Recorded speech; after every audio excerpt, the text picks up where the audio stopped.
What's up everybody, welcome back to Sanju X. और आज हम लोग आ चुके हैं एक मिस्टीरियस वीडियो के साथ। जैसे कि आपको पता है रिसेंट डेज में ना हमारा डूम्सडे फिश और एक एंजेलो फिश करके जो है एकदम डीप सी के अंदर रहने वाले जो फिशेस है वो ऊपर आ रहे हैं और कुछ तो मिस्टीरियस चीज़ चल रहा है। और कुछ कल या परसों की बात है दोस्तों, हमारा इंस्टाग्राम भी कुछ मिस्टीरियस चीज़ों से भर चुका था। सारे कंटेंट जो थे वो अलग ही दिखा रहे थे, जिनने 26 फेब का जो है नाइट में या मॉर्निंग में भी इंस्टाग्राम यूज़ किया होगा। भाई कुछ तो चल रहा है, ओशन में भी कुछ मिस्टीरियस चीज़ें चल रहा है, कुछ तो सिग्नल दे रहा है। और हमारा मार्क जुकर भाई भी हमें सिग्नल देने की कोशिश कर रहे हैं कि कुछ तो होने वाला है दोस्तों। मुझे ना ऐसे मिस्टीरियस चीज़ें बहुत पसंद है, लाइक ओशन हो गया प्लस अपना जो स्पेस हो गया, मुझे बड़ा मज़ा आता है देखने में। तो यस, देखते हैं यार क्या है ये डूम्सडे फिश। आपने कभी ये सोचा है कि ये अजीबोगरीब समुद्री क्रीचर्स जमीन के इतने पास क्यों आ रहे हैं? जैसे जैसे ये प्राचीन समुद्री क्रीचर्स ऊपर आ रहे हैं वैसे वैसे और सवाल बढ़ते जा रहे हैं। और इन सब में सबसे बड़ा सवाल ये है कि ये बड़े देश और साइंटिस्ट ने क्यों ओशंस को एक्सप्लोर करना छोड़ दिया? क्यों उन्हें जाना था आउटर स्पेस में ये देखने की? हाँ ना, ये चीज़ तो मतलब अजीब ही है। मतलब ओशन को अप्रॉक्स हम लोगों ने सिर्फ और सिर्फ 5% ही डिस्कवर किया है। लाइक सोचो 95% 90% अभी भी ओशन जो है एक्सप्लोर करना बाकी है। और इसका कोई जवाब क्यों नहीं दे रहा? क्यों ओशन जो हमारे प्लैनेट पे है, लाइक जो हमारे अर्थ पे है, उस पे रिसर्च ना करके हम लोग दूसरे प्लैनेट पे जा रहे हैं, स्पेस में जा रहे हैं, भाई अलग गैलेक्सी पे देख रहे हैं। क्यों हमारा ओशन अभी भी जो है अनडिस्कवर है दोस्तों? ये नहीं पता करना था कि इस ओशन में हमारी धरती के अंदर क्या है। पिछले कुछ सालों में हमने ऐसे क्रीचर्स ऊपर आते हुए बहुत देखे हैं, जैसे ओरफिश, जायंट स्क्विड्स और ग्लोइंग जेलीफिश। लेकिन अब इनके साथ साथ और भी डीप सी क्रीचर्स ऊपर आ रहे हैं। द ओरफिश, जो कि एक तलवार की तरह शार्प और सिल्वर होती है और तैरती स्नेक की तरह है। अब इस ओरफिश के बीचेस पे आने का सिग्निफिकेंस क्या है ये मैं डूम्सडे फिश भी तो बोलते हैं ना, लेकिन शायद। उससे पहले एक और चीज को नोटिस कर लेते हैं। तुमने रिसेंटली एक और फिश को ऊपर आते हुए देखा होगा सरफेस पे, which is the angler fish. And ये फिश एंजेलस फिश बोल सी में रहती है एंड कभी वहां से नहीं निकलती। बट ये जब ऊपर आई थी, लाइक हमने हमेशा से देखा ये काफी जायंट होता है, लाइक बहुत बड़ा होता है। बट जब ये आया था एकदम छोटा सा था, साइंटिस्टों के हाथ में इतना सा था। सोचो ये कितना अजीब चीज है। अब ये एक बात है कि इस चीज को गलत तरीके से दिखाया जा रहा है, क्योंकि जो एंगलर फिश ऊपर आई थी वो सिर्फ 6 इंच की थी, लेकिन उसको दिखाया जा रहा है जैसे वो बहुत बड़ी फिश थी। हाँ, इसका ये बात भी तो सिग्निफिकेंस मैं तुम्हें जस्ट थोड़ी देर में बताऊंगा। जिससे पहले हम चलेंगे केरला, जहां पे एक और चीज हुई। अब केरला के एक बीच पे एक इंसान की वीडियो फेमस हो रही है जिसमें वो फिशेस के बीच में नहा रहा है। एंड तुम उसमें नोटिस कर सकते हो कि कितनी सारी फिशेस। ये चीज तो मैंने भी देखा है, वैसे ये रील में बड़ा वायरल हो रहा था। तक आना द ओरफिश का अलग अलग पार्ट्स ऑफ द वर्ल्ड में, जैसे ऑस्ट्रेलिया और सैन डिएगो इन यूएसए, इन जगहों पे बाहर आकर बीच पर आना, और एक एंगलर फिश का डीप सी से एकदम वाटर सरफेस पे आना कुछ तो इंडिकेट करता होगा। सही में केरला वाले केस जैसे कि आपको पता है इंस्टाग्राम में भी डीप वेब के चीजें आ गए थे, वैसे ही हमारे ओशन से भी बाहर आ रहे हैं कि जब भी इतनी सारी फिशेस एक साथ बीच पर आती हैं, इसका मतलब आसपास कोई प्रेडेटर है, या तो एक अर्थक्वेक या कोई नेचुरल डिजास्टर होने वाला है। और जब हम एंगलर फिश और ओरफिश की बात करें तो तुम एक चीज नोटिस करोगे। मैं बोला था ना इसको गूगल पर जाते फिश बोलते हैं, लिखते हो द ओरफिश, तो वहां पर लिखा आता है द फिश ऑफ डूम, क्योंकि ओरफिश को डूम्सडे फिश बुलाया जाता है। जिसका मतलब कि अगर तुम्हें एक बीच पर ओरफिश मिल जाती है एंड ये भी अलग अलग पार्ट्स ऑफ द वर्ल्ड में, तो शायद इस पूरी दुनिया को किसी ना किसी डूम से खतरा है।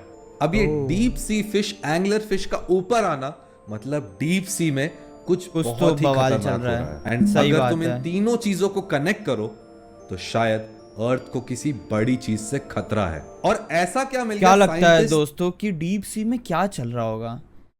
ऐसा तो नहीं है कोई मिस्टीरियस जो जानवर हो या फिर कोई मिथिकल क्रिएचर हो, जिसे आज तक हम लोग मिथिकल बोल रहे हैं, वो पानी के अंदर हो और वो जाग गया हो? ऐसा भी तो हो सकता है। कितना अमेजिंग है ना। मतलब ऊपर आ जाएगा तब डर की बात है। मतलब सोचोगे तो मतलब कितना इमेजिनेशन अपना कहाँ तक लेके जा सकता है। मतलब कोई भी हो सकता है डीप सी के अंदर, बड़ा जाइंट हो सकता है या फिर बड़ा कोई मरमेड हो सकता है, कुछ भी हो सकता है जो बहुत खतरनाक हो। और कंट्रीज को कि उन्होंने अर्ली 2000s में ओशंस में जाना ही बंद कर दिया, उसे एक्सप्लोर करना ही बंद कर दिया और वो ढूंढने लग गए एलियंस को आउटर स्पेस में। इसका मतलब कि वो आउटर स्पेस से कम डरते हैं लेकिन ओशन से ज्यादा डरते हैं। ये ये कुछ बात तो तो है। जरूर बताती है। तुम्हें क्या लगता है?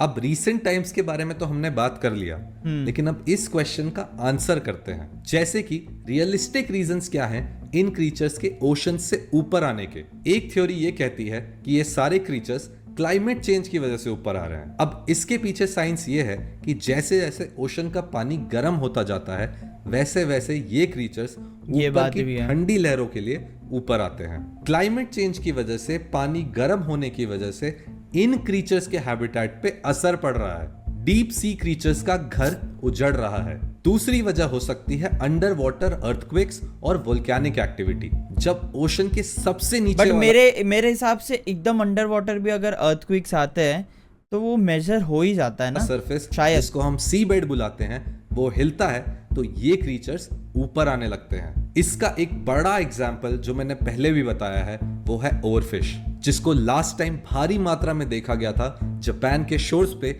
जब वहां पर सुनामी और अर्थक्वेक्स आने वाले थे। तो पहला रीजन हो गया क्लाइमेट चेंज एंड दूसरा रीजन हो गया नेचुरल डिजास्टर। पर एक बहुत ही अजीब बात है, हमने चांद पर पैर रख दिया, मार्स तक रोवर भेज दिया, सही बात लेकिन है। अपने ओशंस को सिर्फ 20% ही एक्सप्लोर किया है। अब कुछ लोग अरे हमारा वो कौन सा सैटेलाइट अपने मिल्की वे के बाहर चला गया है, मिल्की वे के बाहर चला गया है, यहाँ पे हमारा ओशन नहीं ढूंढा जा रहा। क्या क्या हो रहा है साइंटिस्ट, वी नीड आंसर्स। का ये कहना है कि ओशन एक्सप्लोरेशन महंगा होता है, नीचे बहुत अंधेरा होता है एंड सबसे प्रेशर बड़ी भी बात, होता है, उसमें प्रेशर बहुत ज्यादा होता हाँ, है, जिसकी वजह से जो इक्विपमेंट्स नीचे के लिए बनाए होते हैं उनको बनाने में बहुत ज्यादा पैसा लगता है। लेकिन इसमें एक और एंगल ये है कि अभी की टेक्नोलॉजी बहुत ही ज्यादा एडवांस्ड है और अगर हम इतना पैसा लगाकर मार्स तक जा रहे हैं तो हम अपने ओशंस को तो एक्सप्लोर कर ही सकते हैं। तो अगर स्पेस एक्स जैसी कंपनीज पैसा लगा रही हैं स्पेस एक्सप्लोरेशन, वाटर एक्स बनाओ, कुछ कंपनीज भी उठकर आ सकती हैं जो ओशन एक्सप्लोरेशन में पैसा लगाएं। अब बात ये है कि ये भी हो चुका है। ओशन गेट नाम की एक कंपनी ने एक सबमरीन लॉन्च की थी। अरे सबमरीन का तो बोलो नहीं, को लेकर गए थे टाइटैनिक के रिमेन्स को देखने। इसका तो बहुत बुरा हाल हुआ था, हम सबको पता है। डीप सी एक्सप्लोरेशन इसलिए खतरनाक है क्योंकि वहां पर प्रेशर इतना हाई है कि कुछ भी सरवाइव नहीं कर सकता अपार्ट फ्रॉम ये वाले क्रीचर्स से याद आया, कुछ लोग ऐसा भी बोलते हैं कि बहुत सारे ऐसे क्रीचर्स हैं जो हमसे आज तक छुपे हुए हैं। अब कुछ क्रीचर्स हुए जैसे गॉडजिला, वो तो नहीं हो सकता लेकिन कुछ ऐसे क्रीचर्स वैसा टाइप का हो सकता है। बुक्स में हमेशा से नाम मेंशन किया गया है, जैसे कि क्रैकन, जिसका विश्लेषण किया गया था वाइकिंग्स की बुक्स में। उनमें बताया गया था कि क्रैकन एक बहुत बड़ा जायंट स्क्विड है जो एक बार में शिप्स को तबाह कर देता था। फिर पहले के टाइम के में बोलते थे ना, एक 60 फीट का प्राचीन शार्क जो आज तक का सबसे बड़ा रिकॉर्डेड क्रीचर है। ये तो वो है ना कि मतलब एक टाइम पे हुआ करते थे। बहुत सारे लोगों का ये मानना है कि मेगेलोडॉन एक्सटिंक्ट हो चुका है, लेकिन दूसरी ही तरफ कुछ लोग विश्वास करते हैं कि आज भी ये ओशंस की गहराइयों में रहता है। और क्या आपने निन्गन के बारे में सुना है?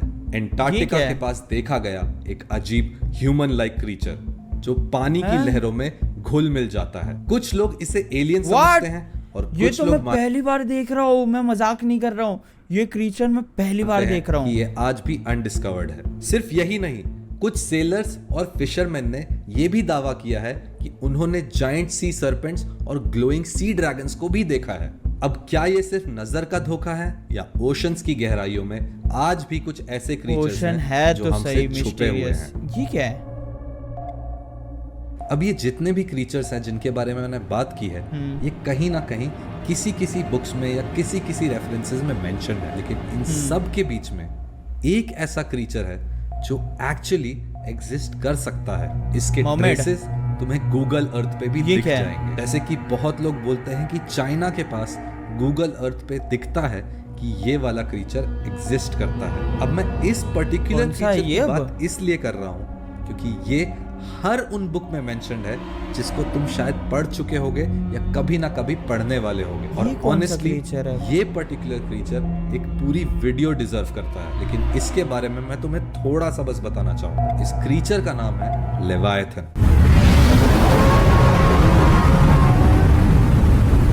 बहुत ही बड़ा आर्मर्ड डिस्ट्रक्टिव सी मॉन्स्टर जिसकी आइडेंटिटी और एग्जिस्टेंस पूरी तरीके से एक मिस्ट्री में बंधी हुई है। और बहुत लोग बोलते हैं कि लेवायथन इतना ज्यादा हॉरिफाइंग है कि वो एग्जिस्ट नहीं कर सकता, क्योंकि लेवायथन इस अर्थ का सबसे बड़ा क्रीचर हो सकता है। लेवायथन को बताया गया है एक ऐसा क्रीचर जो एक साथ हजारों शिप्स को निगल सकता है, लेकिन अरे इसके भाई। एग्जिस्टेंस का प्रूफ हर हिस्ट्री बुक में मेंशन्ड है। तो क्या ये फिशेस और क्रीचर्स क्या लगता है जो ऊपर दोस्तों कि ये हो सकता है? मुझे तो लगता है कि अंदर डीप सी के अंदर बैठा होगा, वो सो रहा होगा। अगर वो चढ़ गया, अगर वो हिल गया, फिर तो समझो कि बहुत सारे नीचे से फिश आने वाले हैं ऊपर। उस दिन समझ जाना कि भाई अंत है। अगर ये ऐसे सारे क्रिएचर्स ऊपर आ गए, क्या होगा? मतलब एक खुशी की बात भी होगी कि भाई हमने देख लिया, और एक डर का माहौल भी बना रहेगा। अब तो गए हम, बाय बाय।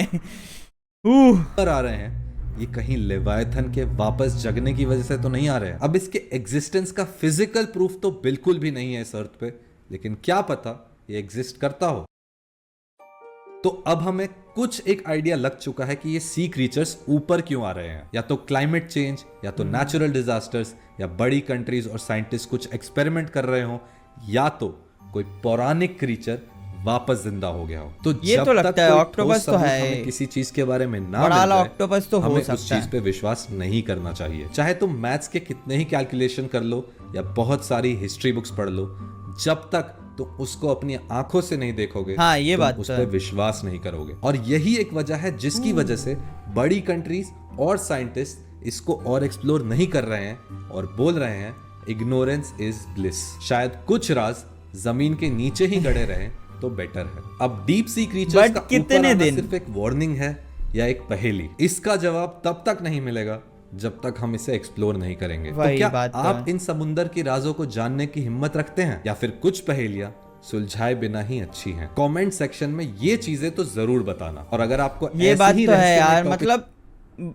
मेरे हिसाब से ना वो ऐसा मिस्ट्री रहना नहीं चाहिए, क्योंकि हमें थोड़ा सा अगर भनक भी पड़ जाता है ना कि ऐसे क्रिएचर्स है, तो हम उसके लिए प्रिपेयर हो सकते हैं।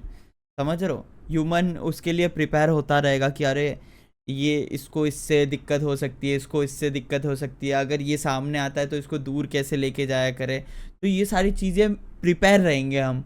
बट अगर एक दिन अचानक ये उठ के आ गया और उसने बोला कि आज तो भाई मैं पार्टी करूंगा, फिर तो शहर कंट्री सारे खत्म है। जो भी बोलो भाई, खतरनाक वीडियोस थे। मैं सोच रहा हूँ ऐसे सब मिस्टीरियस चीज़ों के वीडियोस लाया जाए। ऐसे मिस्टीरियस वीडियो देखने में बड़ा मज़ा आ जाता है कि मतलब एलियंस हो सकते हैं, डीप सी के अंदर कितने क्रिएचर्स हैं जिनको हमने कभी देखा ही नहीं है। और जैसे कि वो फिश को देखा, वो छुटका सा फिश था, बट उसको हमेशा से हम लोगों ने देखा है, मूवीज़ वगैरह देखा है कि अरे वो इतना बड़ा फिश है, लाइट जलता है माथे पे। बट आज हमें पता चल रहा है कि वो बहुत छोटा सा फिश है। सब ऊपर आ रहे हैं, कुछ तो मिस्टीरियस चीज़ है। दोस्तों, आप लोगों को क्या लगता है कि डीप सी के अंदर क्या हो सकता है? एंड आप लोग बताना ना भूलेगा कि आप लोगों को कैसा लगा। एंड मिलेंगे एक और नए वीडियो के साथ। Till then have fun, bye bye.